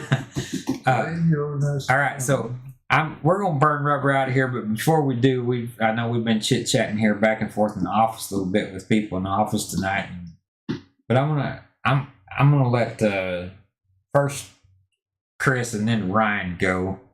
But if things went south and community had to happen, let's say your top 3 must-haves for you to be in community with a group. Chris, you're first. That's a tough question. Top 3 must-haves, like the group must-have. The group must have before you would even consider being a part of it. Well, all that would be in the group would have to keep the commandments of God. Wait, Elohim, Torah is a testimony of given. Yeshua. Yeah, Oh, Torah's a I given. can't cheat. Yeah, Torah is a given. Oh, man. All of us have to. I mean, Torah observant. That's Oh, I can't cheat. That's what he said. You don't got nothing if you don't have Torah. Yeah, I don't know. Shoot, top 3. Now you got to Always think thinking- about it, huh? Man, I have no idea why you put me on the first. I I mean, put me on first. top I 3 think- things, like we're thinking physical things, or I mean, all I right, think so that. I'll go first. if you got a tank, you're in. Yeah. Tank, you're in, he said. I got a helicopter. Yeah, if you got a tank or a Come on, man. helicopter, we'll overlook a few things. Yeah. Oh, you don't want a clean toilet? Yeah, Okay. Gonna need some more The- PGs. Well, I, if for you got me, a tank, I'll clean toilets. So yeah. we're good to go. He Gosh, said, I don't know, So- guys. clean toilets. You put me on the spot here. So I'm thinking part 1 for me would be that I would have to see that the leadership of that community was genuine, Yeah. and it wasn't self-serving. Yeah, there's out for everybody, not out for one. Yeah, that whole military mindset for me would have to come into play there. That the good of the whole outweighs the good of the individual. Yes, too. Leadership. Ryan, you got See how easy anything? that was, Chris? Yeah, it was simple. But yeah. Well, the guy who's making the questions, okay? Yeah. Yeah. He said, the guy's making the questions. So, Ryan, you got anything other than that? No, that's a good one. I guess location. You'd have to have a really good location. Everybody have to agree on the Location. That's a good one. That's a good one. You got to be able to defend it. Definitely okay. So, Yeah, I Yeah, don't. but I don't location know that for I who? would want to live 10 miles out of Tulsa and try to make a community. I don't know if that would be the ideal place for me and my family to be if things went south. Well, and they're up north. He's out south. We got brothers east. We got brothers west. Where would be a good location for everybody? You know what I mean? If we were to do. So, Like- anything like else a good pops in your size mind one. there, Chris? No, I mean it's just not right off the cuff. I mean, You know, that land we were looking at the other day, I noticed a few things about it. Number one, the terrain was a little, I mean, it had some good flat stuff in it, but it had some rough terrain in it as well. And it had Work in our favor. it had 2, possibly 3 water sources on that property. So that would be another big plus for me, would be whatever land that you were going to had the abilities to sustain itself. That would be key. That would be a key thing. I mean, we can all do without air conditioning and heating and all that kind of stuff. I mean, we can figure that stuff out. But water and food and shelter, that's kind of stuff that we need. He's asking if that's a bug out location you're talking about, or So Miss Koska's chickens, they'd be the first ones getting murdered. Ryan's shaking his head. Yeah. Ryan's like, "Yep, I'm done with these chickens."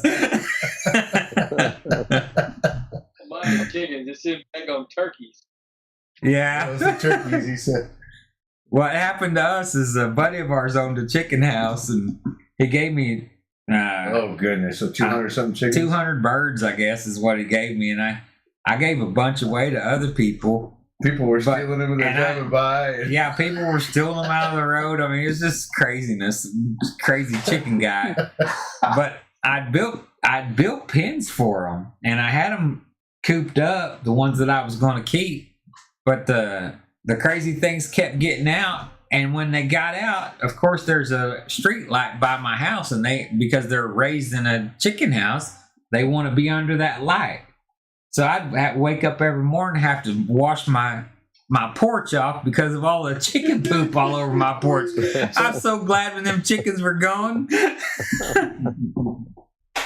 But the I would say you'd have to have a good skill set from people. yeah, you You know what I mean? you Like couldn't have a good variety of skill sets. you couldn't have a community of hammers. No. You would have to have a community that had some hammers and some nails and some screws and some saws.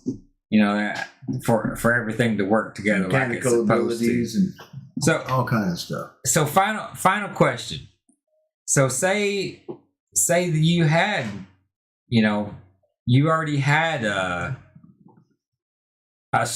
soldier who was, taking care of all of your security type stuff, Or several. or several, and another guy wants to come and draw off of the resources of the community, and that's his only skill set. Do we let that person in? With the draw off everybody else, that's a skill set? We did, yeah, because he only has that skill set. Oh, the security. Yeah. Well, yeah. When you already have a community that has full security. Because he can teach other people. He can be a teacher as well. Well, the point is you already got that covered with the other 5 guys that are doing it. Yeah, but they got to be willing to learn too. No, you're missing the point. The point is you already have 5 guys that can train everybody in your community to do everything they do. So do you allow another guy into your community that has nothing to offer the community? He has no skill set. No. That is needed in the community. That would have How much to. money does he have? Because if he comes in, Just kidding. if his only skill set is security, then what he's going to do is he's going to cause conflict. Sure. Want to take So, over that and because all he's that going kind of to, stuff, unless he's needed, like unless it's one of those things where you only have 3 security people and you need 4 or 5, then yes. But Well, if you're filled up on that and he has no other skill, the only thing that you can possibly do with someone like that is say, hey, do you have any other skills? Can you swing a hammer? Can you do something else? Well, Would we be willing to let's teach take it? That's what I was let's saying. take us 5 guys. Okay, so Ryan. I mean, Ryan had a dairy farm and he knows how to deal with cows. He's a good farmer. And that kind of See, stuff. I want to learn from him. That's what I'm So, saying. so me too. I mean, I think all 4 of us guys would want to go and learn from Ryan Absolutely. about animal husbandry. Okay, Danny was a soldier and I was a soldier.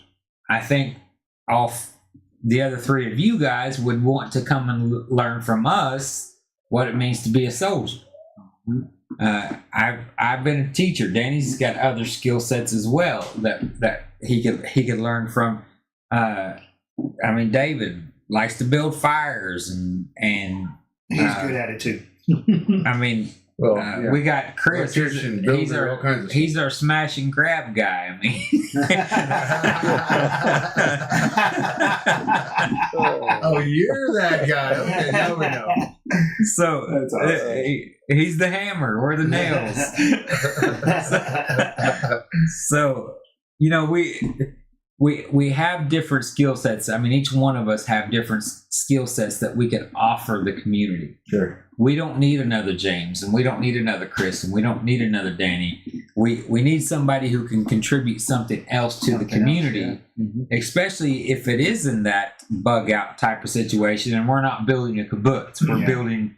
We're trying to survive. Yep. We don't need another one of me, because all another one of me is going to do is draw resources from the community that could be going to somebody with a different skill set.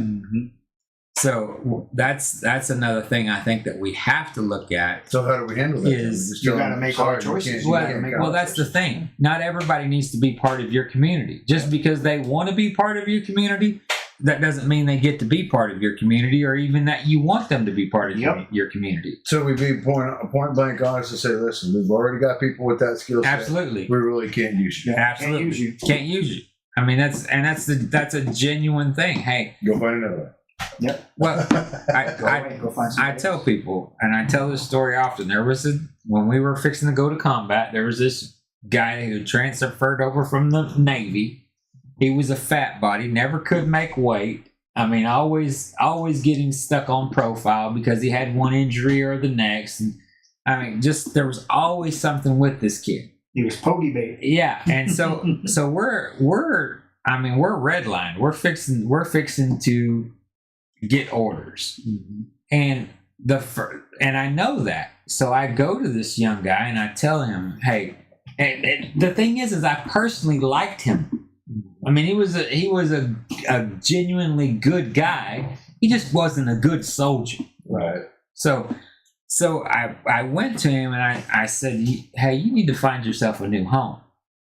And, Sergeant Gillespie, what are you talking about? I mean, he's just one of those guys, you know. I'm like, seriously, we're fixing to go into combat. I'm not taking you with us. You need to find yourself a new home. Yeah. And you're an anchor. Well, that's the thing. And finally, it came to the point that I'd made him mad, and it was he went to the company commander and all this kind of stuff. So the company commander pulls us into his office, and me and this private, or E3, because he can't make rank, because he can't make weight. I mean, it's just the snowball effect of this guy, you know. And so finally, in the company commander's office, I sat there and I looked the guy eye to eye, and I said, look, if he sends you into combat with me, you're going to be the first one I kill, because I'm not losing 68 guys because of you. And he found himself a new home. Sometimes we have to make those decisions. And I know that those are hard decisions to make, but it's hard to hear. Well, it's hard to hear. It's hard to hear that you're that guy. And I'm telling you, I would want to hear if I'm that guy. Yeah, me too. I know that Chris would. I know that Ryan would. I think I'd rather hear it, so that way I can move on and find somewhere that I can be beneficial. Exactly. Sounds like I need to get in shape.